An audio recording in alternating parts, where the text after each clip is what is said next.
We are going through the killer's life, as I said, especially his electronics, to understand as much as we can about his path and whether there was anyone else involved, either in directing him or in assisting him. So far, we see no indication that this was a plot directed from outside the United States, and we see no indication that he was part of any kind of network. And that's what makes it all so concerning. You don't even have to really travel or train with these terrorist groups. You can be inspired by a video you saw online and turn in to Omar Mateen.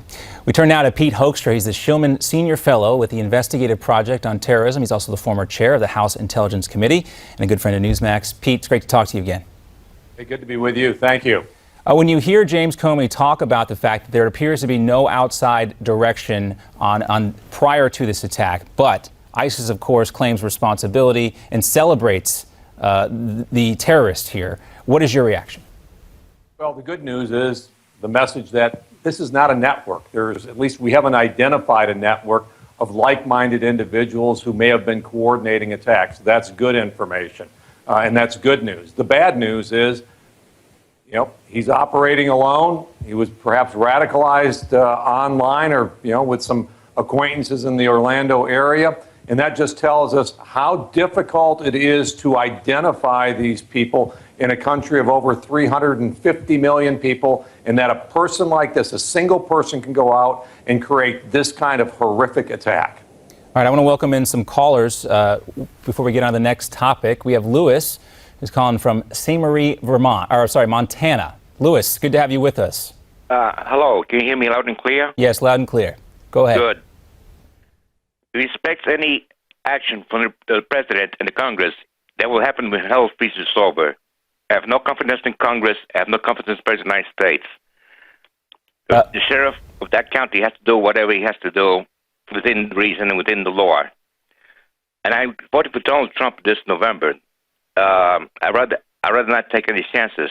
I'd rather have them bet every Muslim come into this country. If there's no documentation, they can't come inside. Well, Luis, the problem with that line of thought is that this guy was born in New York, just like the San Bernardino terrorist was born in Chicago. These are homegrown terrorists. And by preventing Muslims from immigrating to this country or preventing refugees, and while I believe there needs to be a better process for vetting them, preventing them wouldn't have prevented this attack. Pete, go ahead.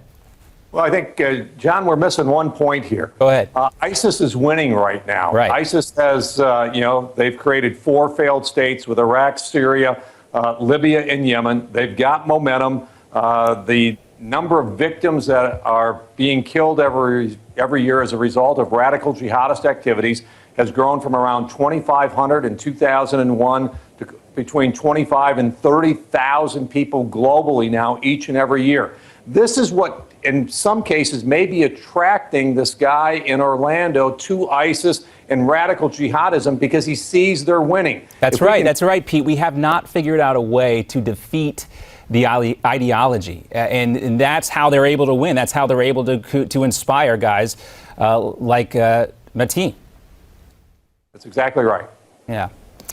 Well, I think we had another caller. Did we lose that caller? Okay, we lost that caller. But, Pete, I wonder also, you talk about the Middle East. Obviously, there's a new, I don't know if it's more momentum towards actually declaring some sort of war against ISIS. How do you feel about that?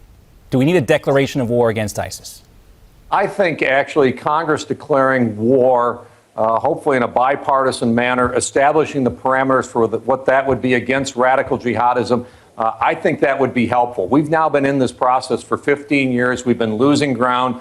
We as a nation are now divided. Republicans and Democrats are divided. If Congress, and this is a big if Congress could come together, outline a declaration of war, and bring Congress and the American people and the executive branch together to confront this threat, that would be a huge step forward. It's also a big, big if. A big if, but we should also point out there is bipartisan support for it. Tim Kaine, Democrat from Virginia, he's called for it. A number of Republicans have called for it as well. We are still fighting this war against ISIS based on a military authorization for al-Qaeda. And if anybody knows about the differences between the two groups, they are vast and much different organizations and much different strategy.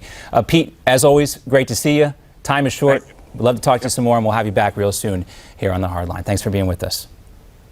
Yeah, there's two separate issues here. We're talking about gun control. Of course, that's part of the domestic conversation. The other issue is what to do with ISIS in the Middle East. They will be able to continue to reach into the computer screens in places like Fort Pierce, Florida, where this Omar Mateen was from, and inspire people who don't have it all going on up top. And that's going to continue until we can take out that threat. Their ability to win the propaganda war, as Congressman Hoekstra was talking about. More to come here on The Hardline. The political animal is coming up next after this.